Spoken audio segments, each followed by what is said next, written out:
অদৃশ্য অক্ষমতা শারীরিক বা মানসিক হতে পারে। এর উদাহরণ হলো অটিজমের মতো মানসিক অবস্থা, এমন অক্ষমতা যা আপাত দৃষ্টিতে বা অবিলম্বে দৃশ্যমান হয় না, কিন্তু যা দৈনন্দিন জীবনযাত্রার স্বাভাবিক ক্রিয়াকলাপকে উল্লেখযোগ্যভাবে ব্যাহত করে। কখনো অদৃশ্য অক্ষমতা যুক্ত শিশু বা ব্যক্তির সম্মুখীন হলে কি কি বৈশিষ্ট্য দেখে বুঝবেন এবং সংবেদনশীলভাবে তাদের সঙ্গে কিভাবে মিশতে হবে সে সম্পর্কে আয়োজন করা হয় এক সচেতনতা শিবির। এই ইচ্ছে ডানা অনুষ্ঠানের আয়োজন করেন বিশিষ্ট শিশুরোগ বিশেষজ্ঞ ডক্টর সুমন্ত ভট্টাচার্য। মস্তিষ্কের স্বাভাবিক বিকাশ বাধাগ্রস্ত হয়ে এক ধরনের ডেভেলপমেন্টাল ডিলে তৈরি করে, যা অটিজম। এই অটিজমের সমস্যা দূর করতে সঙ্গে ছিলেন ডক্টর সুমন্ত ভট্টাচার্যের চিকিৎসা পরিষেবার সঙ্গে যুক্ত সদস্যরা। তারা জানান, এর মূল লক্ষণগুলি হলো শিশুর চোখে চোখ রেখে কম কথা বলা, সামাজিকভাবে কম সক্রিয় হওয়া, নাম ধরে ডাকলে সাড়া না দেওয়া, দেরিতে কথা শেখা বা কম কথা বলা, সবসময় একটাই কাজ বা ভিডিও দেখতে যাওয়া, অতিরিক্ত জেদি অস্থির হয়ে যাওয়া। কিভাবে সমাধান করবেন তা বিস্তারিতভাবে বলেন ডক্টর ভট্টাচার্য। ইচ্ছে ডানা, ইচ্ছে ডানা মানে উইশ টু ফ্লাই। হ্যাঁ, আমরা চাই যে আমাদের ভবিষ্যৎ প্রজন্ম, whoever is coming in future, they will shine like stars in future. আমরা মা বাবা হিসেবে সব সময় চাই যেটা আমাদের অধরা বা whatever we didn't do till now in our life, our child can do that, can fulfill that wishes. So এই ভাবনা থেকেই মেনলি আমাদের এই ইচ্ছে ডানার এই প্রজেক্টটা, এবং this project will go on. This is the first year we are celebrating ইচ্ছে ডানা, and that will go on every year in the month of March we will do that, এবং প্রত্যেকে আরো বড় জায়গায় আমরা যাওয়ার চেষ্টা করব। ডেফিনেটলি আপনাদের সহযোগিতা, আপনাদের কোঅপারেশন এটা থাকলে definitely we can do that. এই বিষয়ে আর বিশেষ কিছু আমার বলার নেই, আমাদের থেরাপিস্টরা অলরেডি বলেছেন। আমি খালি যেটা ট্রিটমেন্ট রিগার্ডিং খুব বেশি নয়, আমি একটাই বলবো যে এই পিক আপ করাটা ভেরি ইম্পর্টেন্ট। যারা এখনো এখানে অনেক বাচ্চারা আছেন আমাদের, যারা whoever is not in that age group but they are coming to me only for the vaccination, only for the general checkup. So for them also I used to tell যে এই 1-1.5 বছর, whenever the baby is growing around at the age of 1.5 years, 2 years, then all the sensory development, all the cognition is getting better. সেই সময় যদি কোনো রকম there is a tendency of getting regression, যদি মনে হয় আগে যেটা করতো বাচ্চা, whatever they are doing that previously they are not doing now, আগে বলতো মাম্মা, পাপা, বাবা, ছোট 2 ওয়ার্ডস, এগুলো প্রত্যেকটা বয়স অনুযায়ী এক একটা ডেভেলপমেন্ট হয় বাচ্চাদের। এবং এখানে খুব স্ট্রাইকিং পয়েন্ট হচ্ছে, as all the kids are in the growing phase, the very important thing is that in any phase of life, যখন বাচ্চা বাড়ছে, আমরা বলি first 1000 days of life is very important for the brain development. First 1000 days মানে almost যদি আমরা ধরি around 2 বছর, 2.5-3 বছর, 3 years. So এই ফার্স্ট 3 ইয়ার্সে বাচ্চার এই maximum development of the brain is going on. So এই সময় যদি কখনো কোনো ফেজে কোনো মা বাবার মনে হয় যে আগে করছিল, before that the baby use to do that, এখন আর করছে না, so that is very important, that is very significant. So definitely you should seek a medical advice, you should consult with your pediatrician বা doctor করা উচিত। মানে এটা খুব important, কারণ গ্রোথ এমন একটা জিনিস বা ডেভেলপমেন্ট এমন একটা জিনিস যে এটা আজকে যা আছে কালকে ডেফিনেটলি সেটাই থাকবে বা তার থেকে একটু বেটার হবে, কখনো সেটা রিগ্রেশন বা পেছনে চলে যাবে না। This is the most important thing. এখানে অনেক বাচ্চাকে আমি দেখছি, ছোট বাচ্চা যারা এখনো সেই ফেজে যায়নি, তাদের জন্য এটা খুব ইম্পর্টেন্ট একটা মার্কার, যেটা সবসময় খেয়াল রাখা দরকার। We always think about the medical part. বাচ্চার সর্দি কাশি হয়েছে সেটা নিয়ে আমরা বেশি কনসার্ন, বাচ্চার নিউমোনিয়া হয়েছে সেটা নিয়ে আমরা বেশি কনসার্ন, বাচ্চার টাইফয়েড হয়েছে সেটা নিয়ে আমরা বেশি কনসার্ন।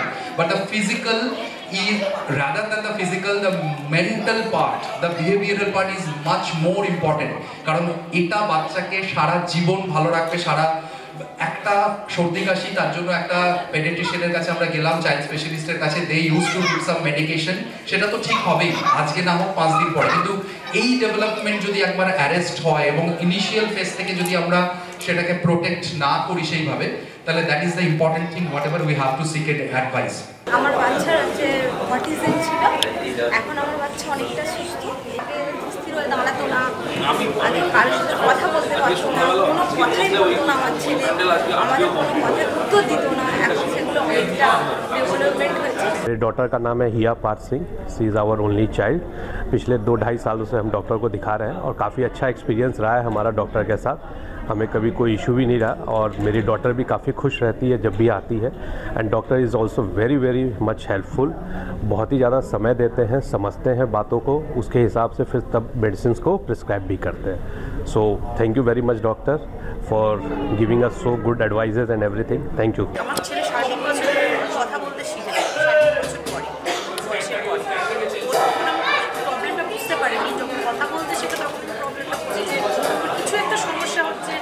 একই কথা রিপিট করতো, হাই কন্ট্যাক্ট ছিল না, হাইপার ছিল, নিজেকে হিট করতো, এরকম অনেক রকম প্রবলেম ছিল। এখানে যখন আসি স্যার প্রথম দিন দেখেই আমাদের কনফিডেন্টলি বলেছিলেন যে আপনার বাচ্চা ঠিক আছে। তো ওই কনফিডেন্টের জোরে আজকে আমরা 2 বছরে আমার বাচ্চাটা ইমপ্রুভ করেছে। আমি মনে করি আমার বাচ্চা এখন অনেক সামনে। ডক্টরবাবুর কাছে দেখিয়ে মোটামুটি ভালো চিকিৎসা পাই, ভালো মানে কেয়ারিং নিয়ে দেখেন উনি, আর মোটামুটি 2-1 এলে সুস্থ হয়ে যায়। তো আমার ছেলের অনেক কিছু প্রবলেম ছিল, আই কন্ট্যাক্ট, কমিউনিকেশন। 5 মান্থ হলো, তো আমি কিছু ওর মধ্যে একটু ইমপ্রুভমেন্ট দেখতে পেয়েছি।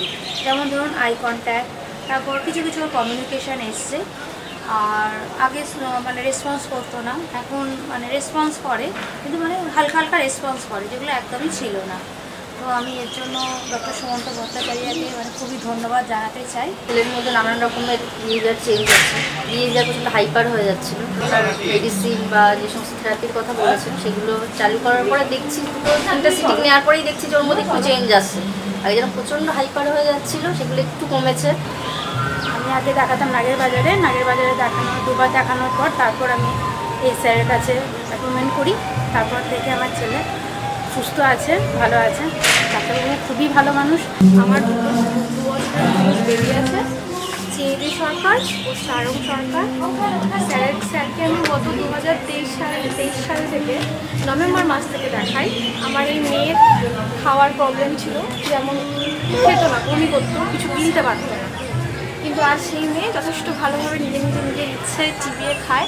স্যারের জন্য আমার মেয়ের এই বড় সমস্যা খুব ভালো হয়ে গেছে। তিনি জানান, স্ক্রিন টাইম বন্ধ করুন, একদম কমিয়ে দিন বা নিয়ন্ত্রণ করুন। শিশুর সঙ্গে খেলুন, তাকে বেশি বেশি করে কথা বলা, বই পড়া ও খেলাধুলায় ব্যস্ত রাখুন। বাইরে নিয়ে যান, প্রকৃতির সংস্পর্শে আনুন, অন্য শিশুদের সঙ্গে খেলতে দিন। সোশ্যাল বন্ধন বাড়ান, চোখে চোখ রেখে কথা বলুন, তার সাথে বিভিন্ন অ্যাক্টিভিটি করুন। নিয়মিত ডাক্তারের পরামর্শ নিন, সন্দেহ হলে শিশুরোগ বিশেষজ্ঞের পরামর্শ নিন। তো লাস্ট আপনার মেডিসিন করে 2004 থেকে কথাগুলো বলছে যে ভাত দাও, জল। তো আমি যখন ওকে বলছি যে ঠিক করে বলো, জাস্ট ফিউ সেকেন্ডও লাগছে না। We always expect that from every parents, মানে আমাদের মেইন টার্গেটটাই সেটা। এবং এখানে আরেকটা জিনিস খুব ইম্পর্টেন্ট, আমার থেরাপিস্টদের সঙ্গে আমার কথা হচ্ছিল, আমার টিমের লোকের অনেকে যেটা করেন, দেখুন একটা জিনিস ভেরি ইম্পর্টেন্ট ইন দ্যাট, যে এই পার্টটা এমন, এখানে কম্প্রোমাইজ চলে না। বিকজ আওয়ার মেন ওয়েলথ, আমরা যদি আমাদের সবচেয়ে বড় ইম্পর্টেন্ট সম্পদ বা ওয়েলথ ভাবি, সেটা হচ্ছে আমাদের বাচ্চারা। হ্যাঁ, আমরা যার জন্য এখন লাইফে এগিয়ে যাচ্ছি, this all are for them. There is no other things we have any project in future also. So তাদের জন্য বেস্টটা করাটা আমাদের প্রত্যেকের কর্তব্য। এবং আমরা বা আমার টিম সবসময় চেষ্টা করে যে যাতে তাদের আমরা নিজেদের বাচ্চার মতো টেক কেয়ার করে করতে পারি। হ্যাঁ, এবং সেক্ষেত্রে একটা ইন্টারেক্টিভ সেশনস হয়, আমরা সেইভাবে টাইম দিই, বাচ্চাদের চেষ্টা করি যতটা সম্ভব। এবং আশা করি ইন ফিউচার আমরা আরো অনেক বেটার জায়গায় যাব। আপনাদের এই আজকে যেটা প্রিয়মের মা বললো, বা আরো মা বাবারা যেটা আমাকে বলেন, তো আশা করি আমরা আরো বেশি, আরো বেটার জায়গায়, আরো বেটার রেসপন্স পাবো আপনাদের থেকে। এবং এমন একটা ফিউচার আমরা এক্সপেক্ট করবো যাতে এই যে ডিসঅর্ডার, অটিজম স্পেকট্রাম হোক, ADHD হোক, ODD হোক, SID হোক, সেন্সরি ইন্টিগ্রেশন ডিসঅর্ডার, তো এইগুলো থেকে যাতে আমরা আমাদের বাচ্চাকে বার করে আনতে পারি এবং they will lead a better lifestyle.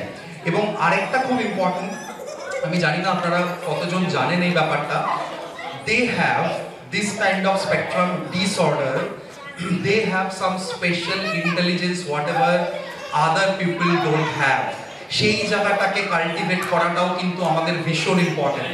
সেই জন্য আমিও প্রত্যেকবার কনসালটেশনের সময় মা বাবাকে জিজ্ঞেস করি, বা আমাদের থেরাপিস্টদেরও আমরা বলেছি এটা, যে জিজ্ঞেস করা যে whatever they are doing, কারণ আমার একটা নিয়ার ফিউচারে এরকমও একটা প্ল্যান আছে তাদের নিয়ে একটা বড় প্রজেক্ট করা।